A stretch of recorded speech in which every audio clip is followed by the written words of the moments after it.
Hey there YouTube, this is SJM4306. I'm back with another exciting episode of TeardownTube. So I've had a couple of viewer suggested videos, one of which I will be getting to once I go back home because I do not have my N64 with me, but the other of which I have both items that was requested, so why not? So I'll be doing kind of a special, wow, it's really dusty. Sorry. I'll be doing a special two-part teardown. So today's episode will be tearing down the Xbox 360 controller, followed by next week I'll be tearing down the PS3 controller, and then I'll be doing a comparison between the two. So I'll compare layout, components used, different stuff like that. So if you guys are interested in this, then stay tuned for the next two episodes. But for today, I'm just doing the 360 controller since I don't want to, overload you guys with like an hour-long video of me just tearing something down. So this is my modded controller. I've done a video of me changing the LED color, so you can see obviously it's blue here. If you're interested in that, I'll link that down below on how to do that. And the second mod that I did was I changed the shell, obviously. I bought a clear blue replacement shell. The whole shell was this kind of translucent blue color. But I replaced certain parts specifically to, kind of make it look like R2-D2 or something like that. I really think that the white and the blue has, really neat accents. So anyway, first thing that we're going to do is pull the battery case out. It just comes out like so. So one of the things to know is the 360 controller uses security bits. So if you have a Torx, I'm using, I believe, a T8. If you have a T8 security bit, then you're fine. Let me just get in on that. Yeah.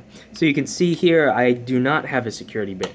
So you might be asking, well, then how the heck are you going to actually open this? So an easy way that I read online, the security bits have a single post coming off the center. So if you take just a flathead screwdriver, you can usually kind of get in between the metal and then bend the post out, and it'll actually break the middle post, and it'll turn it into being compatible with a regular Torx bit, which is most likely what everyone would have anyway. So this way I did that on all the screws so that I no longer need a special screwdriver, basically. So another thing to note, this sticker was actually over this portion here, covering this. I opted to remove it so that I can get, instead of breaking it, so I can get to the final screw, which is in the center here. So we're going to take off all the screws.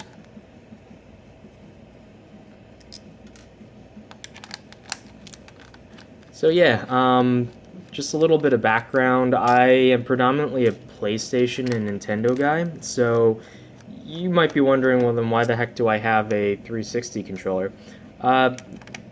It's oftentimes that I find myself playing Steam games, and certain games, keyboard and mouse work really well, but certain games I just like to sit back on the couch and have it projected on the wall. So for times like this, I've purchased a 360 controller. A lot of software is like natively compatible with the 360 controller, so it just is convenient, and also they sell pretty cheap for about $7 or $8. I can link it down below also. They sell USB, like clone cheap Chinese USB wireless adapters for the 360 so that you can plug it into any USB port and it'll show up just as a wireless controller, and it works perfect. In fact, that's what I was using with my Raspberry Pi. Let's get, okay, there we go. So yeah, enough babbling on, so we can remove this. Interesting thing to note though, there's a couple things in here that are interesting. There's this plastic tab in the center which pushes down on this bit here. That's to detect if it's a rechargeable or a non-rechargeable battery pack. So here obviously I have a non-rechargeable battery pack that uses primary cells. So it has this cutout and this little contact in here. It's a sort of safety mechanism. Secondarily, if you're using the rechargeable battery pack, there's a series of 4 connectors here.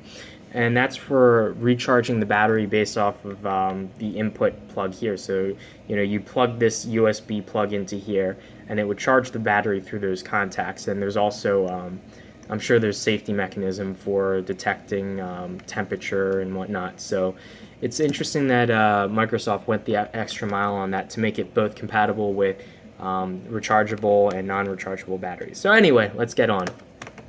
So we should be able to just pull this guy off.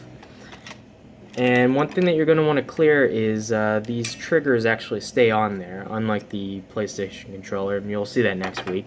So as I start pulling this apart, everything's going to pop out. Oh, jeez. Okay, I've already lost a button. That's great. This is going to be a pain. Yeah, that's the one thing about this controller. It's a bit of a pain to get back together. And I'm going to just take some tweezers, and before I lose the sync button here, normally this is heat staked in, but I had, so the original one was white in color, obviously, but I removed it. I had to break the heat stake to get that out of there. And so what happens now is that stake's no longer there, so the replacement button that I put in doesn't really stay. It just kind of floats in there, which is fine when it's, you know, put all back together and whatnot, but unfortunately when I pull it apart, it likes to pop out and try to lose itself all the time. Anyway, these shoulder buttons are very easily replaceable. There are two plastic pegs that they seat on, and yeah, they just sort of friction fit on there, and very easy to replace and change. So we have our two rumble motors here. Those are just on connectors, so you can very easily just pop those out. I don't believe it matters which goes on which side. The only thing that differs really is the weighting. So the one on the, if you're looking at it from this direction, the one on the right has a smaller weights and the one on the left has the larger one. So I guess it does actually matter, because the game would take that into account whether it wants a large rumble or a small rumble. Interesting thing is there's an expansion port on these guys with a 2.5 millimeter jack, followed by two like card edge connectors on either side, and this is for peripherals. I wish I brought it with me, but I did not. I have a piece that plugs into here that makes a little keyboard, a chat pad I believe they call it. I bought one of those and I've modded it actually to send serial commands, standard serial ASCII commands, via the UART port. And so that just uses, interestingly enough, a PIC microprocessor. So it's easily reconfigurable, and it has a backlit little chiclet keyboard, and it's neat for modding, so I bought it for that intention. Anyway, so we can pull this bottom bezel out now. We can see we're getting pretty much to the bottom, or the top rather, of the controller itself. Your joysticks are just simple dual axis potentiometers, and there's a simple spring mechanism that returns it to center in both axes. And you can see, I can focus in on that. Yeah, you can see as I turn it, you can see the actual potentiometer, which is this black plastic piece here, and then the other axis is the one here. You can see both of them are rotating, and that's how it senses. It changes the resistance as you push it in one direction or the other, so it can sense, it can measure exactly, what the resistance is for a given angle. You'll notice here that there's a built-in tact switch, and that's for when you press the knob in. That's what actually measures that. Interesting mods that I've seen done for this, obviously besides the LED mod. So I've obviously done the LED mod, and my soldering's okay, but not great. But I've seen other people mod, I believe the LEDs are driven by PWM, and they'll actually route the signal to, the trigger buttons. So in first-person shooters, it would essentially make rapid fire because you're pulse width modulating, so it's a relatively high frequency signal. And they couple that in when you press the button, it'll trigger multiple times instead of just once. So that's a very interesting thing. Other interesting things, so we can see here, main chip. It is a SC14470 BMR 3VV. Not sure who the manufacturer of that is actually. Could be something, I don't know, there's a logo that I'm not familiar with. That's going to be your main processor, because as you can see there's like literally nothing else on here other than the main clock crystal. And so that guy is clocked by this crystal here. This card here is the wireless interface card. So basically, this chip, all its job is to probably not pull, but probably through interrupts, it reads all the buttons, all the analog positions, and it encodes it into a packet. And it'll send that packet to this wireless module in a specific format that module accepts, and that'll then handles sending the wireless signal. And you can see here the actual antenna for that module is right on the other side, so it makes sense. And you can see there's a capacitor in there, so it's capacitively coupled. Other than that, we have this this charging jack. I believe it also passes USB, so if you have the charge adapter, you can use this as a wired controller as well. Here, oh, that's interesting. It's upside down. Okay, this chip is marked Xbox. This little tiny 8-pin SOIC. Hard to say what that exactly does, but just looking at its location, it might be some sort of serial memory device. Maybe it contains some configuration or something like that the main chip needs upon booting up, or maybe it holds settings that are set either by the user or at factory, something like that. Very interesting mechanism though for the triggers. You can see here there are more potentiometers here, and so there's a mechanical linkage. These are a pain to get in, I'm not gonna lie. You kind of have to like twist the plastic, and even then it feels like it's gonna break. But anyway, once it's in there, you never need to really change it. But very interesting. You can see when you push the trigger, it actually pulls the arm down and it twists the knob on this potentiometer. So that's how it detects how far you're pressing. These are analog triggers as opposed to the PlayStation's digital triggers. Other than that, we have a small Atmel chip here, and it is a Atmel 6, my eyes are going, 636-24C04N. That actually looks like a memory device. It could either be a memory device. I know Atmel makes like serial flash chips, serial EEPROMs, and they also make microprocessors as well, but I can't see exactly why they would need an extra microprocessor here. And it's not immediately obvious what it's connected to. There's some test points that go out. It's actually, I would almost wonder if this is some sort of microprocessor that handles, it looks like the test points go right before this connector. So maybe what it's doing is interpreting the serial data from this accessory expansion plug. Maybe it's interpreting that into like standard serial and then sending it to the processor. That's entirely possible. Other than that, interestingly enough, there's a header here, and it looks like there's solder on these parts, but there's nothing connected, obviously. That's interesting. There's an inductor here, so we're going to have some power supply management. Other than that, plenty of test points. I'd be interested if anyone could find any service manuals for the 360 controllers with like schematics. It'd be interesting what all these internal chips and traces are doing. It'd be interesting to see how much more you could mod this guy. But as is, it's pretty functional. The shape is okay. In terms of, I mean, I have pretty small hands, so this controller is quite a bit larger than the PS3's controller, so I find it's a little bit cumbersome sometimes. And the notorious thing about the 360 controller is the D-pad. So I can show you that here. So all we have are the rubber membranes, and these are fairly standard.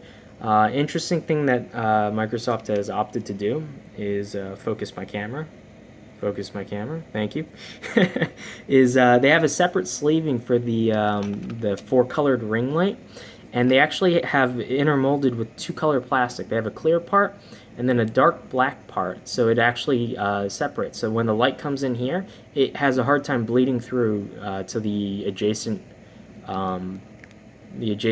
pads. So you pretty much get you know, minimal light bleed through, and I think that's a pretty neat idea of doing the light guide there. That fits in one direction there, and we have the D-pad itself, which is actually screwed in by 2 screws. So these are Phillips, so you could just get in there and unscrew them. Not going to, but very simple to do. I've seen a mod that there's the newer 360 controllers, I believe they are, that you can actually rotate the D-pad, and what that'll do is it'll raise and lower the actual directional points. And there's a mod you can do to actually cut this out, well, remove the old D-pad and cut out some of the plastic, and you can replace it with that. And I've heard that improves it a little bit, but in general, this kind of floating one-piece D-pad that doesn't have, like, you know, in Sony's D-pad, they have discrete kind of pieces of plastic for each point, and though they're connected behind, it feels like there's a lot more control over each of the directions. Here, I find that when I try to press a certain direction, I'll oftentimes, like if I'm hitting left, I'll accidentally, you know, if I'm off by like a little bit, it'll press down and left unintentionally, and it gets really irritating for platformers. Because I oftentimes, as I said, use this for Steam games or emulation, so I do play those types of games with these controllers, so it tends to be a bit of a pain. I believe Microsoft worked this out on the Xbox One controller. I do not have one currently, but you know, I eventually probably will pick up a Xbox One and PS4 controller and or console. Just waiting for a good price. Another interesting mod that I've seen people do is putting an LED behind this Xbox button, as well as behind each of these front buttons. And you can see these are essentially two-part plastic once again. Microsoft really is into two-part plastics. So they have a clear outer plastic and then an insert which is opaque white. So if you put an LED behind here, it diffuses it pretty nicely, and the clear plastic will glow the color of the button, obviously. So that's a pretty neat thing to do. I might eventually do that, but I don't know how much that would affect battery life. So that's the thing. Battery life on the 360 controller is pretty good. I rarely have to change the batteries. I get maybe, I don't know, it's hard to tell because I don't play games every day, but maybe 30 plus hours on a fresh set of alkalines. So I would say definitely this is a well-designed controller. Main thing that I would definitely improve is the D-pad. That's the thing that gets me. But anyway, I've rambled on for long enough. You guys don't need to see me putting this back together.